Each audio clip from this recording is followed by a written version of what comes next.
הוא לתת לתינוק את היכולת להסתקרן, להתפתח שכלית. בעוד האישה מונעת את היכולת הזאת להתפרץ רחוק מדי, למקום סכנה.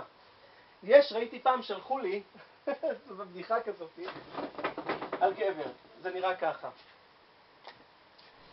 טבלה, דיאגרמה, אני לא יודע אם ראיתם את זה, דיאגרמה כזאת, דיאגרמה שאומרת, כן, תשומת לב, תשומת לב. פה זה גובה תשומת לב. שואלים, למה אבא ישים לב יותר? למה אבא ישים לב יותר? מכירה את זה? לרעש של המכונית. לא, זה לא זה, כן? למה אבא ישים לב יותר? אחד. האם סגרו את המזגן בבית? דבר שני, חסר ילד בבית. הטבלה נראית ככה.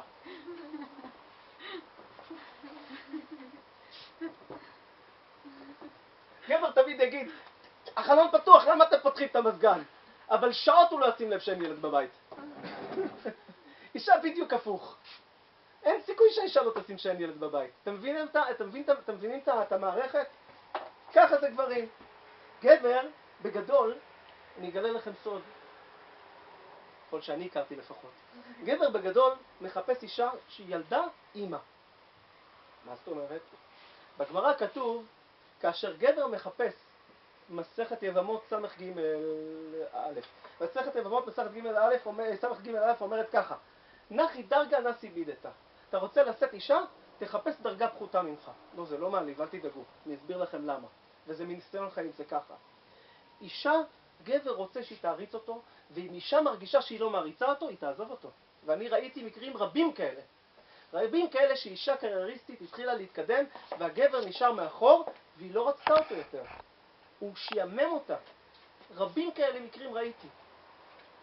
במערכת החרדית זה קצת שונה, כי אצלנו התורה היא מעל הכל. ממילא כאשר הגבר או מתפתח בקריירה או מתפתח בתורה, האישה בדרך כלל מסתכלת עליו בצורה שהנה, אבא בבית.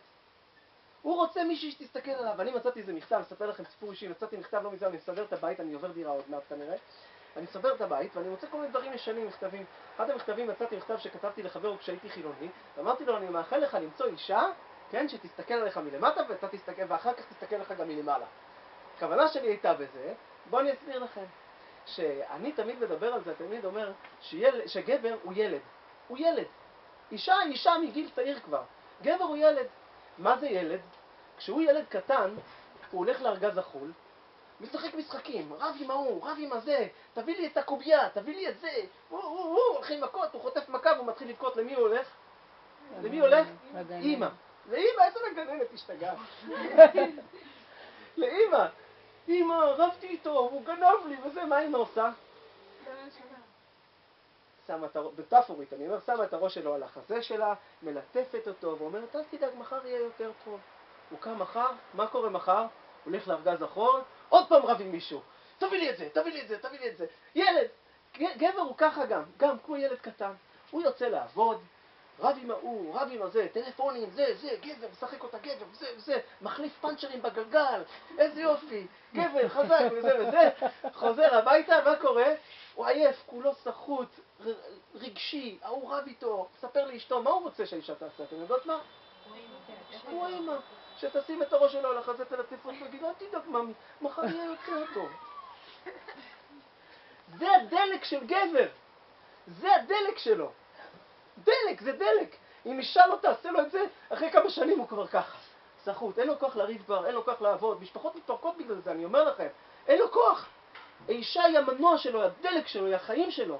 הוא צריך את האישור שלה כל הזמן. אם הוא לא ייתן לה אישור, כמו אישה רוצה אישורים על יופי למשל, את יפה, איזה ממי את? במקום שיגיד לה, איזה שמנה את היום? זה יהרוס את האישה באותו רגע. גם אם היא לא שמנה, גם אם היא שמנה, לא משנה מה. אם הוא יגיד לה את זה, זה הרס אותה. תגידי, ממי, למה זה מלוח פה התבשיל? מה זה? כאילו, איזה פסה איתך? למה אתה מבאס? כאילו, כל כך עמלה בשבילך. בשביל גבר, הליטוף הזה על הראש, ולהגיד לו שמחר יהיה יותר טוב, זה הדלק שלו. הוא יכול לקום מחר להתפרץ, להציל לך את העולם, להיות האביר הלבן שלך, להוריד לך את הירח, אבל הוא צריך בשביל זה דלק. לא יהיה לו דלק, הוא יקרוס. דלק זה האישה. אישה היא ככה. קודם כל, נעבור את הטבלה. למה? אימא. נשים יותר לב. הופ, הופ. בסדר? עכשיו הטבלה מתהפכת, זה אישה. אישה עם רגליים על הקרקע. אנחנו לא מדברים בצורה גורפת. יש לנו בהחלט כל מיני יוצאים מן הכלל, ויש מקרים שנשמה זכרית נכנסת לתוך אישה, ויש מקרים שהאישה היא יותר חזקה, והגבר הוא חלשלוש כזה, ומדי פעם גם חוטף מכות, לא נורא, זה אפשרי, אבל בגדול אישה היא עם רגליים על הקרקע. לרוב תמצאו, ואני לא נכנס עכשיו לעניין של חוסר שוויון בעולם החילוני, בעניין של משכורות ודברים כאלה, שזה נכון, וזה לא ראוי בכלל. בעולם החילוני, האישה היא פחות מתפרצת. שנייה, אני אסיים רק את העניין הזה, כי תורה שאני באבד ריכוז מדי פעם, אני הולך לשם, מתרכז, מחפש את העניין, מחזיר אותו, ואז אני לא אאבד את זה. בעולם החילוני, בכלל בעולם, אישה היא פחות מתפרצת. אנחנו נראה שאת ההמצאות הגדולות, את הגשרים, את הבניינים, בדרך כלל, כן, עושים גברים. לא כי הם יותר חכמים או אינטליגנטים, כי יש להם כוח מתפרץ. הוא יותר מבוזה הרבה פעמים, כי אם הם לא עובדים על המידות, או האישה לא תעצור אותו, זה יכול להגיע למקומות לא טובים. מלחמות למשל, למשל, בדרך כלל זה גברים, מה לעשות? כן, יש לו כוח מתפרץ. אם לא עוצרים אותו, זה מגיע למקומות הכי מכוערים בעולם. נכון? יפה, לכן. כן, שאלה, לפני שאני ממשיך, כן. אם נשמה של נקבה נכנס בזכר, יכול להיות שבעקבות כך הוא נהפך, הוא עצמו לאישה? את נכנסת למקום שאני לא רוצה להיכנס אליו, כי אני חושב שאת מכוונת את זה למקום מסוים, זה לא קורה ככה. יש מקרים שכאשר למשל גבר לא הביא ילדים לעולם חס ושלום, שבמתכוון הכוונה, שלא במתכוון זה לא אשמתו, אם הוא נאנס או נגזר עליו זה משהו אחר. שבמתכוון הוא עובר מה שנקרא, אני אגיד לך את זה במילים נמוכות, מעולם הדוכרה, הזכר, לעולם הנוקבה, הנקבה, ואז הוא עובר איזשהו תהליך מסוים.